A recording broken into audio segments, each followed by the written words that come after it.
Det här klippet presenteras i samarbete med Mamie. Well, when did you start playing hockey and why?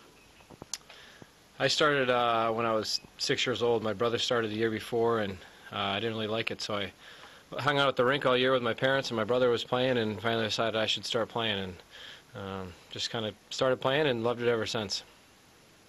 There was never a question about whether it was going to be ice hockey or like soccer. I did play some other sports up to grade 9, which I think is really good for kids to do nowadays, is to play a lot of sports and kind of pick which one you like and chase it. And I just hockey kind of had a special spot in my heart, and I just kind of chased it, and it's worked out very well. Thank you. What about you, Rob? I started playing when I was 4. My cousin played, and my 2 cousins played, and my uncle was a coach. So I started playing then, and I just always liked the game. It was always fun to me, and I always had a good time playing. And being around the rink was always so much fun. So that's how I started my hockey. And now you're in Modo Hockey. How come? Well, I had a bit of a tough year last year with some injuries and not playing very much. And as a family this summer, we decided to try our luck over in Europe and experience European or Swedish culture. And we were looking at a few different countries, and we decided the opportunity was a good opportunity here in Modo with Marcus. Gave us a good opportunity, and so far it's been a great experience. Yeah, this summer I just looking around trying to find places to play and see what kind of options I had. And I talked to Freddy in late July, and he made the comment of thinking about coming over here. And then Marcus got in contact with me, and it's a great opportunity to play here. Like he said, with Marcus and Peter Forsberg and Alf Samuelsson, they're very respected NHL people that they can bring a lot of light on our career and help us out and get us back to playing NHL, or even not to make us better players here in Europe. And it's just such a good opportunity to play for people like that are good people and very knowledgeable about hockey. Can you tell us about have you had any cultural differences that you can tell us about? I think initially the first week was a little challenging in terms of going to the grocery store and kind of dissecting some of the labels and figuring out which food we wanted to buy. But now that we've been here for 6 or 7 weeks or 8 weeks or whatever it's been, I guess we're professional shoppers now, and we know what we want, and we can zoom in and out of the ICA and get all the goodies we need to bring home. But no, it's been a good experience for the family. I got 2 young kids, but they're young enough that we didn't feel like we were going to disrupt their schooling in the U.S. So we have them over here, and they're in a program here and doing very well, and meeting some other some Swedish friends and having a good time at school. So as a family, we've all adjusted very well, and it's been an easy adjustment. But you brought your entire family over. How is it like day to day for the entire family to live here? Like I said, it's been the adjustment's been very smooth. And obviously coming over, there was a lot of uncertainties, and obviously with my wife to the kids, and I wasn't sure how the whole experience was going to go. And obviously for me, it's easy. I come to the rink, everyone speaks English, and everyone plays hockey, and we have a good time for a few hours, and I don't have as much to worry about as they do. And obviously my wife's walking through town or going to the gym, and not as many people are everyone speaks English obviously, but not as it's harder for them to speak it smoothly. So she's got some more of a culture differences to deal with. And same thing, we have the children at school, and the little kids don't speak much English. But I think it's been a really good experience for my kids I think they're picking up English. Picking up some Swedish, and pretty soon they'll probably tell me to beat it somehow in Swedish, and I won't know what they're saying. But overall, I think in 10 years down the road, when we look back on playing here in Sweden, it'll be a good decision we made. Have you lived abroad before? No, this is a first, definitely first though. Yeah. I've only traveled to Europe a couple times, once for hockey, once for golf. So it's been a good experience. You played golf before, professionally then, or? No, just a road trip with a group of friends, and it was a good time. But yeah, that's it. That's my only experience here. I've never lived abroad. No, just same thing. Coming over and going to hockey tournaments, and kind of just being in the hockey culture. So never really engraving yourself into a town and accepting their culture. But you're all into the hockey culture, and you obviously have a lot of friends here in the team, etc. But what do you do on a normal day when you're not playing hockey? Like, you go up, you have a cup of tea or coffee, and then? Yeah, pretty much the normal. I think we go. Well, a lot of us go to lunch every day. A lot of guys have families. Those guys usually go home and do the family life, and then the rest of us, we go to lunch together. A lot of times we go to Mama and Mia and have a good lunch there. They've been very good to us, and they give us some good food every day.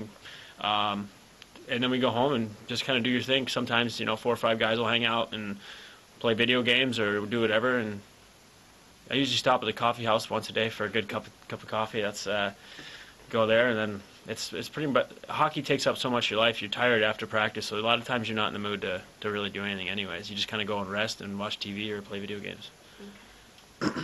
Me, on the other hand, I go home and usually get home. The kids are just waking up for a nap, and the wife pushes me out the door with the kids, and we're off to the playground and play there for an hour or two, and then go for a walk. And before I know it, it's time for dinner. So obviously, having the family, it's a little different experience than what Rob gets to do. But either way, it's to each your own. But how do you think you're doing so far in the team, playing ice hockey?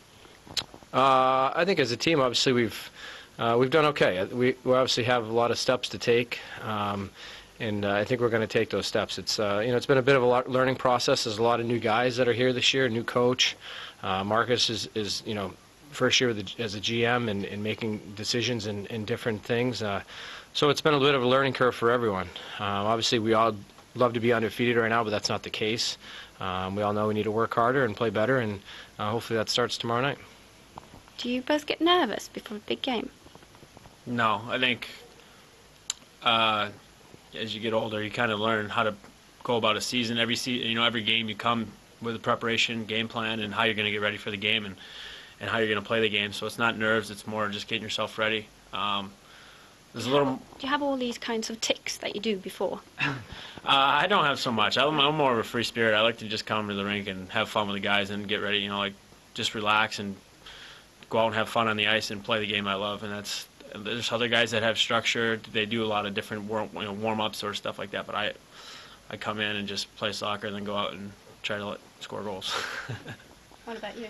Yeah, I got some rituals. Mine have kind of developed into more warm-up exercises. I'm Crazy. a little bit older than Robbie, so I feel like I need to put a little bit more oil into the system to get it going before games. But yeah, I do some things warm-up wise to try to prepare myself. But in terms of nerves, I wouldn't say it's really nervousness. It's like as Robbie said, we've all played a lot of professional games, so it's more of what each guy needs to do to get ready for that particular game. Yeah. But if you reach playoff, are you going to stop shaving then? Or, you already have started a bit of the...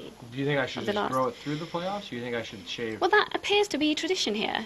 You're going to do that? That is like a hockey tradition, is even in North America, whatever league you're playing in, people grow out the beard, and some superstition that if you keep winning, you keep the beard growing, and by the end of the playoffs, everyone has a nice beard. No, I'm just been lazy the last few days. I was thinking about shaving this morning, but maybe I'll shave this afternoon. It's good to think the whole thing with the beard, and you see some teams will cut their hair in a certain way or dye their hair. It's just more of a team camaraderie thing. Makes everybody feel like one. Like if you all have a beard and you all look like you're scruffy, and it kind of unifies you as one team. And it's that's the big thing with playoffs. When you come to playoffs, you need everybody to be on the same page. And it's something small. Maybe it works, maybe it doesn't, but it makes you feel like you're. If 19 other of my buddies have a beard, you just feel like we're all the same, and you go out there and play as a team. So that's the cool thing about playoffs, and that's why you see the beards. It's such a good time to be part of a team, and that makes you feel like a part of a team a little bit extra. So you think you'll have a beard in April? Oh, big time! Yeah, for sure. He usually grows a nice beard. He usually grows a nice beard, nice and thick. But yeah, that's what we're gonna shoot for, and we want to be in the playoffs come April, and we're gonna try to make that happen as best as we can. Yeah. Back to the beard, doesn't it itch? Oh yeah, there's a stage where it's drives you nuts, and once you get past that, though, it's all smooth sailing. What do you do if you need to go to the toilet mid-game? Just go in your pants.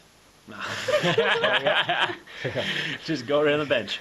No, you just hold it. You just don't think about it. There's so much going on.